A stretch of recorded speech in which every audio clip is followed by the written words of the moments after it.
Hello, my name is Olivia. I want to tell you about my journey, how I learned to think in English first, and then speak it with confidence. I was once scared to even say one full sentence, but now English feels like a part of me. I didn't just memorize words, I changed the way I think. 1. I stopped thinking in my first language. For a long time, I believed I could never speak fluent English. I thought it was just too hard. My teachers always told me to study grammar, memorize vocabulary, and read textbooks, but none of that helped me speak. I could write a little. I could understand some English when others spoke slowly.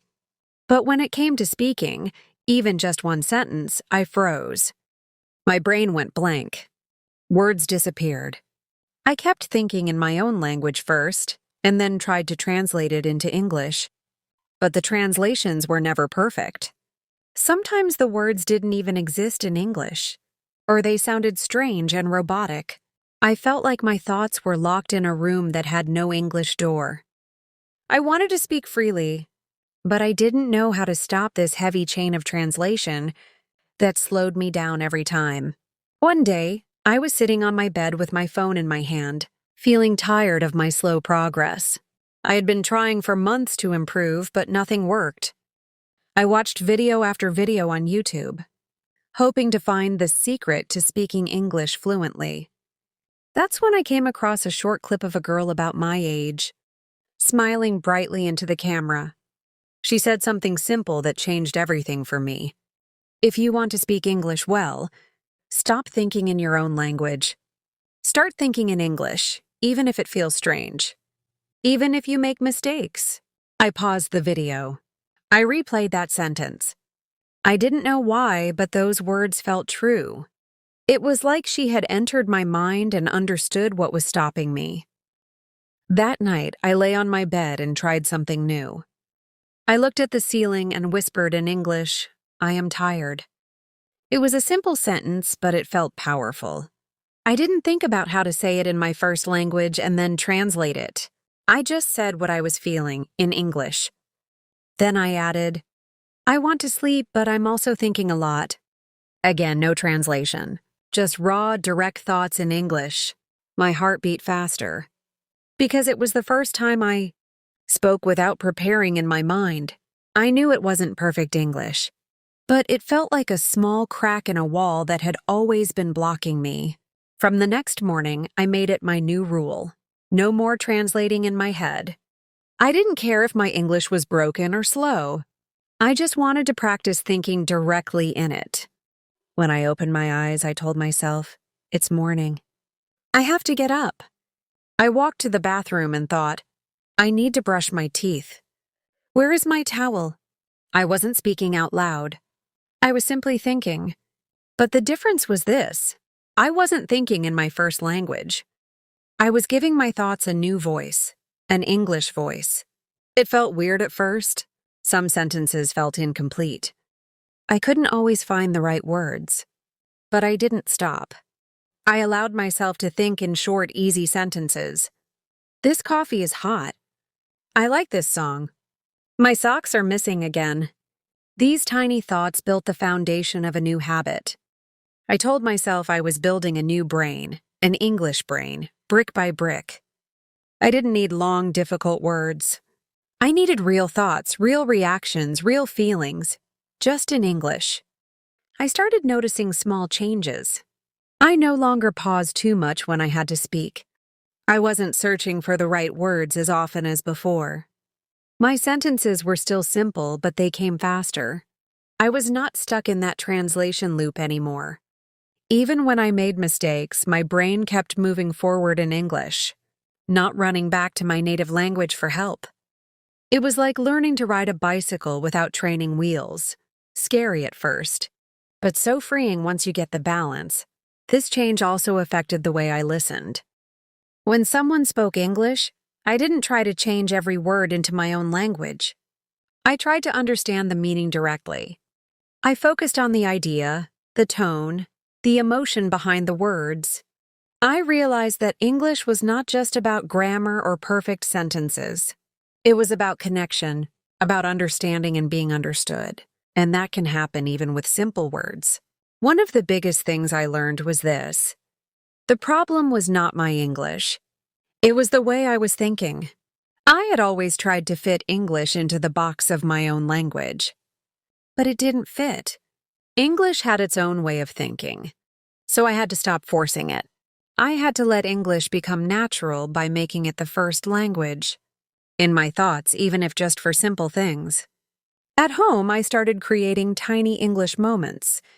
While cooking, I would think, boil the water, add the rice, stir slowly.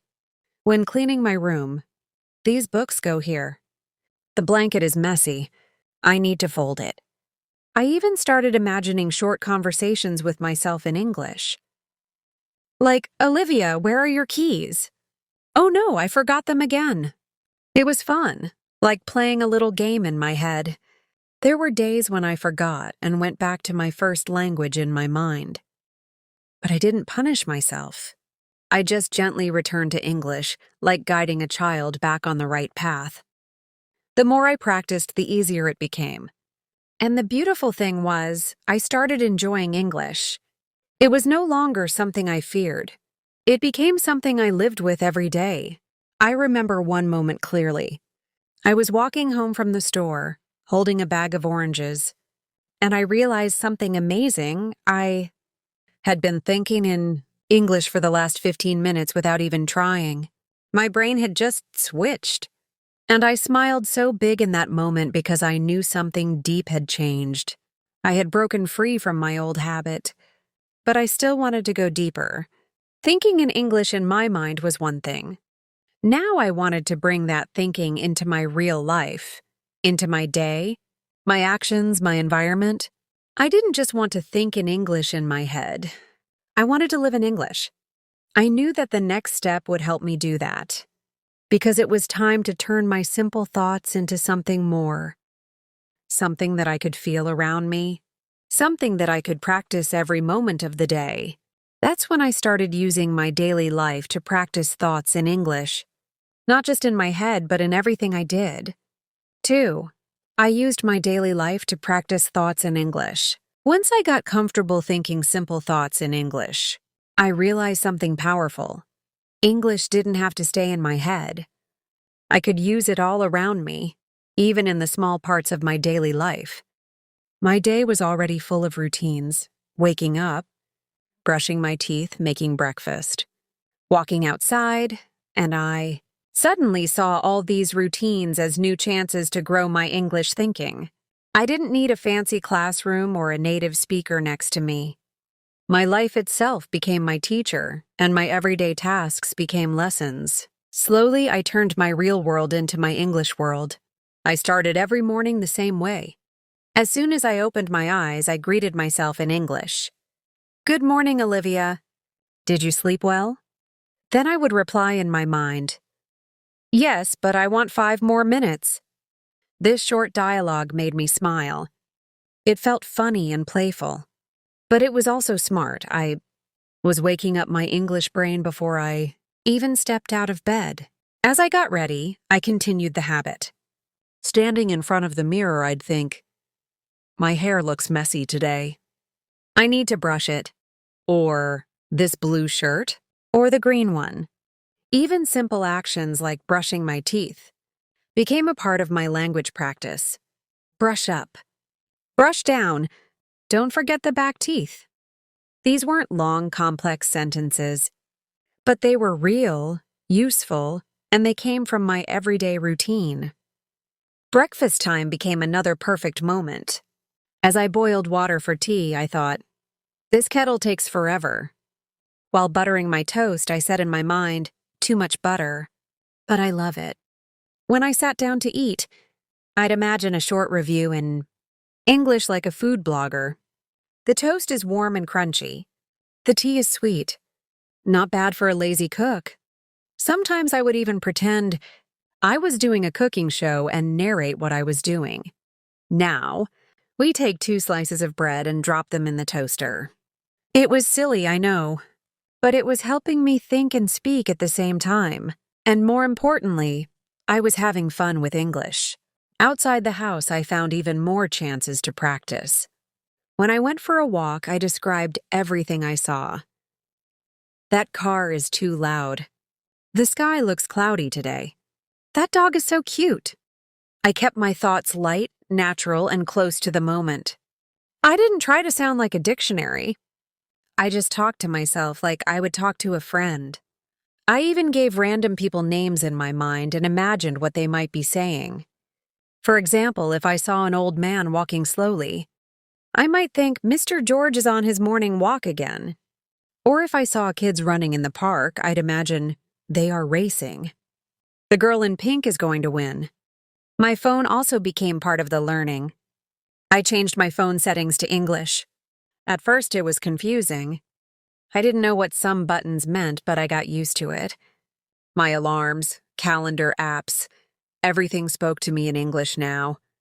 Even when I texted my close friends, I tried to use short English messages like, "Be there in 10 minutes or call you later." These small steps made a big difference. I wasn't just learning English anymore, I was living inside it. Every task in my house became a chance to build new sentences in my mind. When I cleaned the floor, I need to sweep under the bed. While folding clothes, this shirt has a stain. I'll wash it again. As I did dishes, so many plates. I cooked too much today. I was no longer just doing chores. I was thinking through them in English. It made boring things a little more interesting. I didn't need extra time for English. Practice because I was already practicing during my day. Sometimes, I challenged myself by pretending I had to explain what I was doing to someone else in English. If I was cooking rice, I would imagine explaining it to a foreign guest. First, wash the rice until the water is clear. Then, add water and turn on the heat. If I was fixing my drawer, I'd say, "This screw is loose. I need a screwdriver." These imaginary situations pushed me to think of new words and made me more comfortable with practical language, the kind we use in real life. One of the best things I did during this time was creating categories in my mind. For example, I had a kitchen category where I collected words like pan, knife, stir, boil, cut, fry. Then a clothes category with shirt, button, zipper, fold, hang. Every time I did something in that category during my day, I tried to use those words in a sentence. This helped me remember them better. It was like making small vocabulary families and visiting them often. There were also times I felt stuck. I'd be doing something and not know the English word for it. I didn't panic. I simply tried to describe it. For example, I didn't know the word peeler when I was peeling potatoes. So I said, "This small tool removes the potato skin." Later, I searched the correct word and learned it. By explaining things in my own way, I trained my brain to speak even when my vocabulary was limited. That's real fluency, not perfect words, but a smooth way to keep the conversation going. Shopping became another part of my English day. Whether I was buying groceries or clothes, I made a habit of thinking in English as I walked through the aisles. I need tomatoes, onions, and garlic. Should I buy this dress? It's cute, but maybe too short. Even when I waited in line, I practiced in my mind, the person ahead has so many things. I hope I have enough money in my wallet. I wasn't saying anything out loud, but my English brain was always awake and alert. I also started keeping a small English notebook with me. Whenever I thought of a sentence during the day, I wrote it down. Sometimes it was something funny I thought in English. Other times it was a sentence I couldn't finish. Later, I'd look it up, fix it, and try again. This made me feel more in control. I was not just thinking, I was tracking my thinking. It gave me a sense of progress, even if I was learning alone. Music helped too. I played English songs during my day, especially while cooking or cleaning. I didn't just sing along, I tried to understand the lyrics. I would think, what does this line mean? And then try to say something similar in my own words. Sometimes a line from a song stayed in my head all day. Like, "Don't stop believing," or "You can count on me." These lines became part of my thinking. They added emotion and rhythm to my English thoughts. Talking to pets in English was another trick I used. I have a cat named Snowy. I'd say things like, "Snowy, don't eat the plant." Or, "Are you sleepy, baby?" Of course, the cat didn't care. But I was practicing soft, real English without fear. No one judged me. Snowy became my secret English listener. Slowly, everything in my world started turning into English. My surroundings stayed the same, but the language I used to understand them had changed. English became the filter through which I saw my daily life. This made me faster. I no longer paused to translate. My reactions came in English. My habits formed in English. And without realizing it, I was preparing myself to speak. It didn't matter if I was at home, at the store, on a walk, or waiting in line. My brain was always thinking in English as I went through life. And because I made it a habit, it started feeling normal. I realized one thing very clearly during this phase. Language is not something we learn once a day. It's something we live every moment. Every step, every action, every thought became a tiny lesson. And when I started living my day in English, I no longer needed to wait for the perfect time to study. My life became my classroom, and my thoughts became my teachers. This step, using my daily life to practice thoughts in English, was the bridge that connected my thinking with speaking. It trained my mind to respond in English even before I spoke. And now, I was ready to take the next step, using what I had practiced to speak out loud, even if I was alone, because the thoughts were ready. The only thing left to do was give them a voice. I watched and repeated, not just for fun, but to think. After weeks of thinking in English during my daily life, I began to feel more comfortable with simple thoughts. But I knew something was still missing. I could form sentences in my mind and describe everyday moments, but I struggled when I tried to speak longer thoughts. My English felt flat, like it was missing real-life rhythm and expression. I didn't sound like the people I heard in English movies or interviews. I was thinking in English, yes, but it still sounded like my version of English, not natural English. That's when I realized I needed to hear more real English. Not classroom English, but the kind people use in real life. Short expressions, jokes, quick replies, and emotions. I needed to see how people spoke, how their faces moved, how their voices changed. So I started watching English content with a new purpose, not just to enjoy it, but to copy it, repeat it, and most importantly, think like it.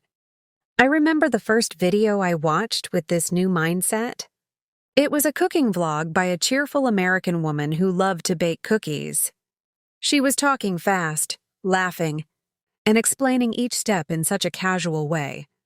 "All right, guys, so I'm going to take a cup of sugar, mix it in, and just give it a good stir. Don't worry if it looks messy. It's going to be delicious." I paused the video right there. I replayed the sentence. Then I repeated it out loud. "I'm going to take a cup of sugar. Mix it in.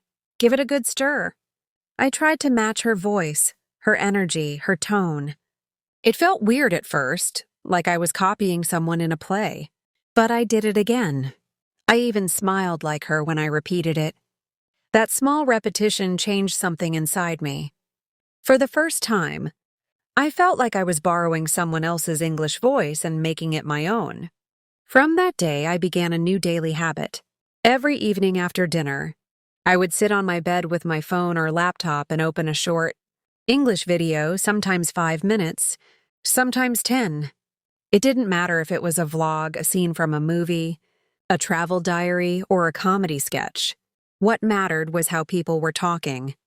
I watched one sentence at a time. I paused it. I repeated it. Then I tried to use it in my own thought. Let's say someone in a video said, "That's exactly what I was thinking." I would repeat it out loud 3 or 4 times. Then I'd make it personal. "That's exactly what I was thinking when she said that. Or, that's exactly what I was thinking this morning about the weather. This was more than just repeating lines. It was thinking through those lines and using them in my world. I didn't care if I understood every word. My goal wasn't translation. My goal was rhythm, sound, and style. I watched carefully how their mouths moved, how their eyebrows lifted, how their voices rose and fell. I started paying attention to words like, kinda, actually. Literally. Words we don't learn in school, but people use all the time in real conversations. I began keeping a little notebook where I wrote down my favorite phrases. One of the first ones I loved was, "No way. Are you serious?" I heard it in a prank video where two friends were joking. I laughed, but then I thought, I want to say that too someday, in the right moment. So I practiced, "No way. Are you serious?" I looked in the mirror and practiced it with different emotions. Surprised? Angry, excited. I wanted to own that sentence like it was mine. One day I discovered a YouTube channel where the host taught English using real-life scenes from movies and shows. She would slow down the dialogues, explain the meaning, and then ask viewers to repeat the line. I started watching that every night. It became part of my routine. I didn't just listen, I repeated every line after her. And I felt the line as I said it. For example, in one episode from a sitcom, a character said, "I can't believe this is happening right now." That line hit me. I paused the video. I said it again. "I can't believe this is happening right now." Then I imagined situations in my life where I could use it. I even used it once when my cake burned in the oven. I laughed and said to myself, "I can't believe this is happening right now." That made the language real for me. Not just words on a screen, but a living tool for my daily life. The more I repeated real English from real videos, the more natural I sounded. My tongue began to move differently. I used contractions more. I'm, your, he's, we've. My sentences flowed better. "What are you up to?" Instead of, "What are you doing?" Or, "Sounds good," instead of, "That is okay." These little changes made a big difference. I started feeling like I was part of the English world, not standing outside of it.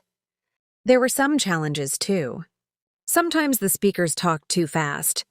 Sometimes I couldn't catch the slang or the accent. But instead of getting frustrated, I slowed down the video. I played it again. I turned on subtitles if needed. I remembered that my goal wasn't to understand everything at once. It was to grow a little each time. Comedy videos helped a lot too. I loved watching funny sketches and sitcom clips. The jokes helped me remember phrases easily. I learned to say things like, "Don't even go there," or "That's not gonna work," or "Seriously, that's your plan?" These expressions are full of personality, and I loved practicing them. Sometimes I even acted them out alone in my room, using my face and hands like the actors did. I also started watching real-life vlogs, people talking casually about their lives, their morning routines, their travels, or even their opinions. These were gold. I saw how people actually spoke in real life, not like in textbooks. They used phrases like, "Honestly, I don't know what I'm doing. I'm super excited about this. Let's just go with the flow." I repeated those lines, copied their tone, and added them to my thoughts. Soon they showed up naturally when I spoke. One weekend, I decided to do a little test. I watched a 5-minute video of a girl describing her day at the beach. I listened carefully, paused every sentence, repeated it, and imagined myself at the beach saying the same things. Then I closed the video and tried to retell her story in my own words. I stumbled a bit, but I realized I remembered most of what she said, and not just the words, but the way she said them. That gave me confidence. It proved that I could absorb language like a sponge, not by memorizing, but by feeling and repeating. And most importantly, I was doing it without pressure. I wasn't in a test. I wasn't afraid of mistakes. I was just repeating, relaxing, and letting English become part of me. I also discovered the power of shadowing. I'd play a sentence, pause, and repeat it right after the speaker with the same tone and speed. At first, I was too slow, but after a few tries, I could match them almost perfectly. It felt like dancing with their voice. Shadowing made me faster and smoother. My sentences became more confident, and I started to sound less like a learner and more like a speaker. During this time, my English thoughts became richer. Instead of saying, "I am happy," I found myself thinking, "I'm so pumped for this," or "This made my day." I wasn't just using basic words. I was now thinking with real, native-like expressions, and that changed everything. Looking back, this stage, watching and repeating, not just helped me think in English, but helped me think better in English. I didn't just copy words. I copied emotions, rhythm, culture, tone. It made me feel like English wasn't foreign anymore. It was becoming part of my personality. I realized that English isn't learned through hard rules, it's absorbed through life, sound, and repetition.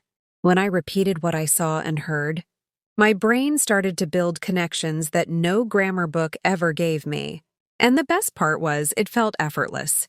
I was enjoying the process. I was laughing, learning, and practicing all at once. I still watched shows and videos for fun, but now every minute was a lesson. Every laugh was a phrase I could repeat. Every scene was a chance to improve. I wasn't just watching anymore. I was watching with intention, repeating not just for fun, but to think like an English speaker.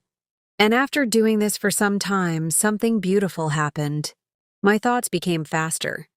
My voice became stronger. And when I started speaking out loud, it no longer felt like a big step because I had already been living English in my mind and copying it with my voice. Now I was ready to take that voice and speak out loud in full sentences, not just as thoughts in my head, but as real speech, even if no one was listening. That's when I moved to the next step in my journey. I spoke to myself, yes, out loud when I was alone.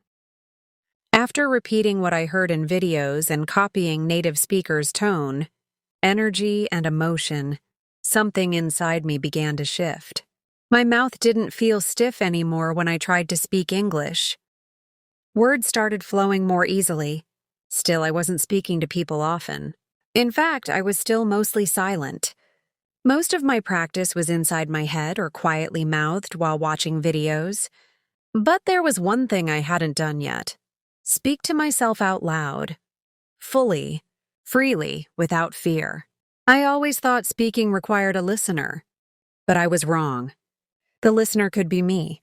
One evening, I was cleaning up my room when a random thought crossed my mind. Why don't I just talk out loud right now? No one was home. The windows were closed. It was just me, my quiet room, and the pile of clothes I needed to fold. So I cleared my throat and I said out loud, "I really don't feel like folding clothes right now." My voice sounded strange at first.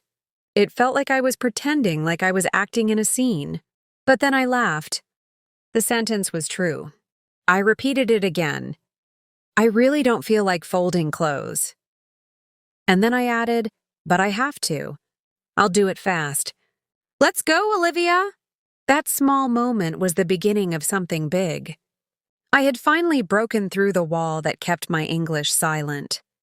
I had spoken out loud, not for a test, not for a conversation, but just for myself. It felt freeing.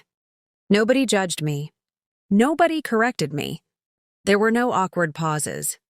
Just my voice and my own real thoughts, spoken in a new language. It was a safe, warm space where I could try anything. And I decided that night to turn this small action into a daily habit. From the next day, I started speaking to myself as I moved through my home. I would walk into the kitchen and say, "Okay, what should I cook today?" I'd open the fridge and say, I only have eggs and bread." That means toast it is. While cooking, I kept the conversation going. Turn on the stove. Not too high. I burned my eggs last time. Let's not do that again.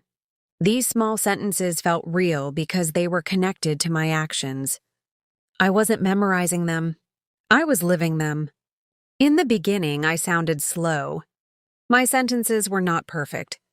I repeated myself often. But I didn't stop. I reminded myself that this was not a performance. I wasn't trying to impress anyone. I was just giving my English thoughts a voice. Even a quiet one. Even a broken one. That was enough. Some of the most helpful moments were when I pretended to explain things. For example, if I was making tea, I would speak as if I was on a cooking show. Hi everyone. Welcome to Olivia's kitchen. Today, I'm going to show you how to make the perfect cup of tea. I said it with energy, sometimes even changing my tone to sound like a cheerful host. I'd go on. First, boil the water. Then add the tea bag. Let it sit for 3 minutes. Don't rush. Patience makes it better. It was silly, but it was working. I was practicing full sentences, connecting thoughts, building stories, all while making tea. Sometimes I used the mirror. I would stand in front of it, look at myself and say things like, "Good morning, Olivia. You look tired. What happened? Did you sleep well?" I'd reply in a playful way, "Not really." I stayed up watching videos again. Bad idea. This mirror talk helped me see how I moved my mouth, how my face changed with words, and how much emotion I could add. It was like my own private acting class. There were moments when I didn't feel like talking. I'd feel silly. I'd wonder if I was wasting time. But those were the days when I pushed myself more. I'd say, "Okay, Olivia, just talk about your day for 2 minutes." And I did. I talked about my breakfast, my plans, how I felt, even the weather. Sometimes I sat on the floor, looked around the room, and described everything I saw in English. This is my red pillow. I bought it last year. It's still soft. My lamp is broken. I should fix it soon. I made it a rule. If I could think it, I could say it. As days passed, I grew bolder. I started narrating imaginary scenes. I would walk around pretending to be in a new country. I'd say, "Wow, this street is beautiful. Look at those trees. Let's find a coffee shop and sit down for a while." Sometimes I'd act out a phone call. "Hi, Mom, how are you?" "Yeah, I'm okay. Just finished work." "No, I haven't eaten yet." Other times I would play 2 characters talking to each other. It was fun, creative, and powerful. I was creating space for English inside me, like building a small theater in my mind. One of my favorite things to do was answer questions in English. I made a list of common questions like, "What do you do every morning? What makes you happy? What did you eat yesterday? What would you do if you had $1 million?" I'd pick one question a day and speak freely about it. No writing. No planning. Just talking. Sometimes I'd stutter. Sometimes I'd forget a word. But I kept going. I didn't stop or say I can't. Instead, I said, "Okay, let me try again." Or, how do I say this? That mindset changed everything. I became more patient with myself. I understood that fluency wasn't about perfection. It was about continuing, even with mistakes. A turning point came when I started recording myself. I'd take my phone, press record, and speak for 1 or 2 minutes. I talked about my plans, my feelings, or what I did that day. Listening to my own voice was hard at first. I cringed. I heard my mistakes. But I also heard something else, progress. Week by week, my sentences got clearer. My voice became stronger. I spoke with more confidence. I began to trust myself. Speaking out loud when no one was around gave me freedom. I wasn't afraid to sound strange. I wasn't worried about grammar.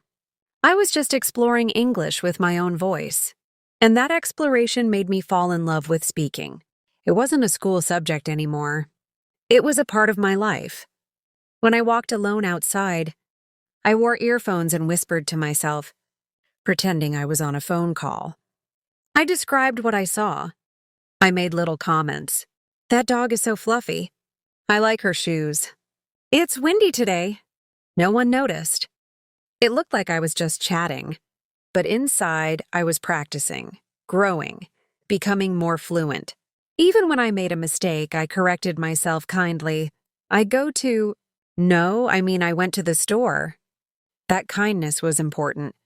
It kept me going. I wasn't punishing myself for errors. I was learning from them. This habit also helped me when I eventually talked to real people. Because I had already practiced so many times with myself, the words didn't feel strange. My mouth knew how to form them. My brain knew how to connect them. It felt like I was bringing something out that was already alive inside me. Some people say speaking to yourself is strange, but I think it's one of the smartest things I ever did. It was free, it was private, and it was completely in my control. I could practice anytime, morning, night, while walking, while cooking. No schedule, no fear, just me, my voice, and my desire to improve. I began to enjoy my own English voice. I began to feel like I was becoming someone new, not someone who copied English, but someone who lived in it. I could express feelings, opinions, stories. I could be quiet or loud, funny or serious. And all of it in English. By talking to myself, I learned to stop waiting for the right moment to speak. I created that moment. I didn't wait for people to practice with. I practiced with myself. And because of that, when the real conversations came, I was ready.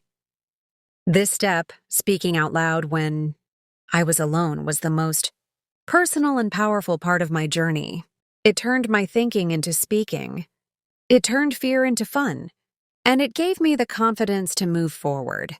I knew the next step was coming, the one I had been waiting for, because now that I had built all this practice inside me, I was ready to face the world. It was finally time to speak with real people. 5. I practiced speaking with real people when I was ready. For a long time, I thought speaking to real people in English was the final, scariest step. It was like standing at the edge of a diving board, staring down at the water, knowing you've practiced every move but still feeling your legs shake. I had been preparing quietly, thinking in English, practicing during daily life, repeating what I heard in videos, and finally talking out loud to myself. But all of that was within my own safe world. The real test, I knew, would be facing another person and opening my mouth, not just to respond but to connect. And yet something inside me told me I was finally ready. I didn't rush into it. I didn't sign up for a public speech or walk into a crowd of English speakers. That wasn't me. I wanted my first real conversation to feel natural, not forced. So I waited for the right moment, and I created a few small ones along the way. My first try happened at a coffee shop in my city. I had been going there for weeks. The staff spoke basic English, and I usually just said 1 coffee please and smiled. But this time I wanted more. As I stood in line, I whispered to myself, ask something. Say more than usual. Just a little more. When I reached the counter, the girl behind it smiled and said, "Hi, what can I get for you?" And I replied, "Hi, I'll have a medium latte and can I ask, is that cake fresh? It looks really good." She blinked, then grinned and said, "Yeah, it's baked this morning." I smiled back. "Okay, I'll take a slice too." That was it. A few extra lines. A short question. A smooth answer. But when I sat down with my coffee and cake, my heart was thumping with joy. I did it. I had spoken English out loud to a real person, and it had felt normal. That moment gave me courage. I didn't need to have deep conversations right away. I just needed to build small bridges. Every time I met someone who spoke English, even just a little, I tried to say something more. At the store, Do you have this in another color? At the gym, what time does the yoga class start? These were daily questions, nothing fancy. But each one helped me break the silence a little more. Later, I found a local language exchange group. It was a small meetup, where people gathered once a week to practice English and other languages. I was nervous the first time. I arrived early, sat at the corner of a table, and watched as people trickled in. Everyone seemed so confident, laughing, talking easily. I felt like a child among grown-ups. But then a girl sat beside me and smiled. "Hi, I'm Leah. First time here?" I nodded. "Yes, I'm Olivia." "Nice to meet you," she said. "Let's practice together." And just like that, my first full conversation began. We talked about simple things: where we lived, our jobs, our favorite movies.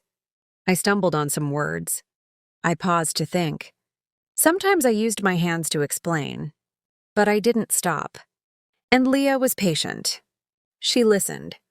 She smiled. She waited. That made me feel safe.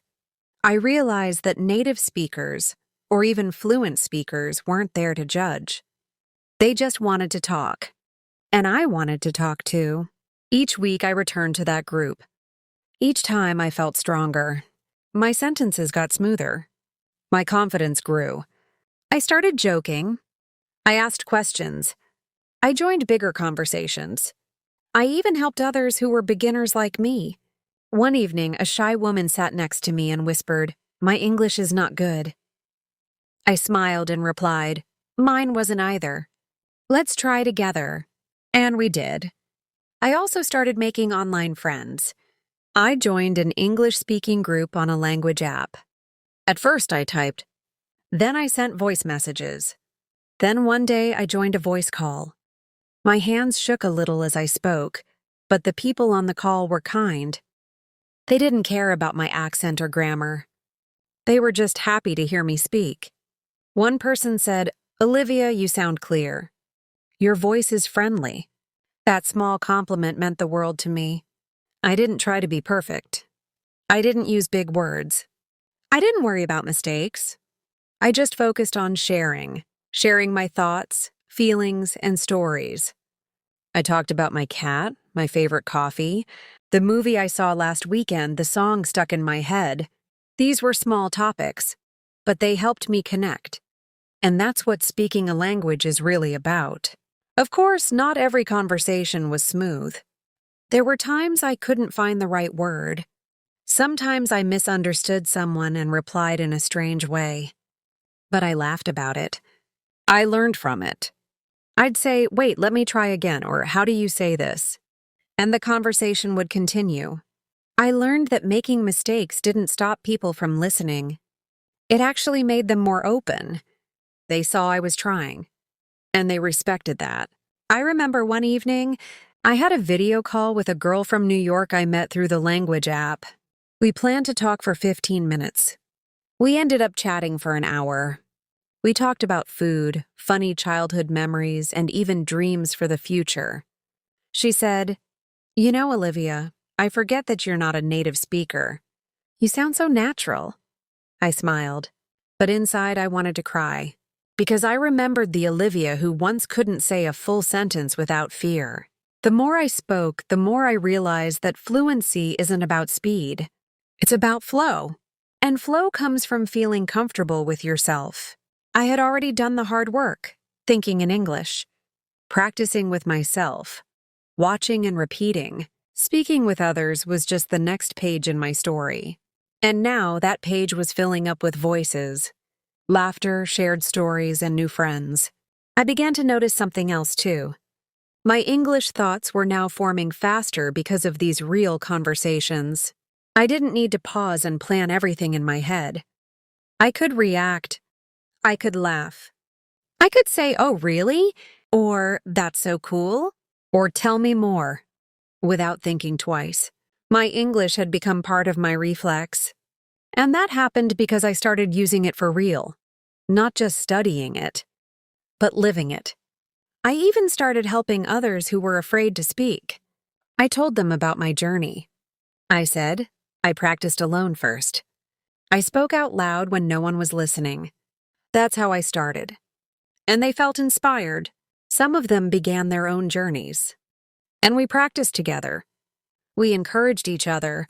We shared our little victories, like asking for directions, ordering food, or joining a group call for the first time. Looking back, I'm grateful that I waited until I was ready. Speaking to real people too early might have scared me. But because I had built so much inside, thoughts, words, habits, and voice, I could now speak with joy, not just with effort. And that made all the difference. I still make mistakes. I still learn new words every day. But now, English is not something I study. It's something I live. I think in it. I speak in it. I even dream in it sometimes. And when I talk to real people now, I don't feel like a learner. I feel like a communicator, a connector, a storyteller. Practicing with real people was the final step that made everything come together. It helped me take my private world of English and share it with the world outside. And through that, I discovered not just a language, but a stronger, more confident version of myself. I am Olivia. I didn't learn to speak English by magic. I learned it by changing the way I think. I learned it by living it. One thought, one sentence, one moment at a time. And now, I speak it with pride. Looking back, I can see how every small step brought me here. Not quickly, not perfectly, but honestly. I didn't wake up one day fluent. I didn't find some secret shortcut. I built my English like a house, brick by brick, starting from the inside. I didn't begin by speaking to others. I began by speaking to myself. And before that, I learned to think differently, to think in English, even when no one else could hear me. I used my daily life as my classroom. I made my thoughts my lessons. I watched, I repeated. I whispered, I laughed alone. I stumbled, I paused, I tried again. I looked at the mirror and said things I never had the courage to say out loud before. Slowly, English stopped being something I studied and started becoming something I lived. When I finally spoke to real people, it wasn't scary anymore. It was natural. Not because I was perfect, but because I was prepared. I had already met English in the most personal way possible, through my own voice. And now every conversation I have is a reflection of that journey. English is not just a language I use now. It's a language I carry in my heart. It changed the way I express myself, the way I see the world, and the way I connect with others. It gave me a new voice, not to replace the old one, but to grow it, to stretch it, to make it stronger. So if you're on this path too, let me tell you this. You don't need to speak perfectly from the beginning. You don't need to impress anyone. You just need to start quietly, gently, with your own thoughts. Think in English. Whisper it. Speak it out loud when no one is around. Let it grow inside you. And when you're ready, when you feel the words rising like a soft wave, you'll speak. And your voice will carry all the strength, all the effort, and all the beauty of your journey. My name is Olivia, and this was my journey from silence to speech. Yours can begin today.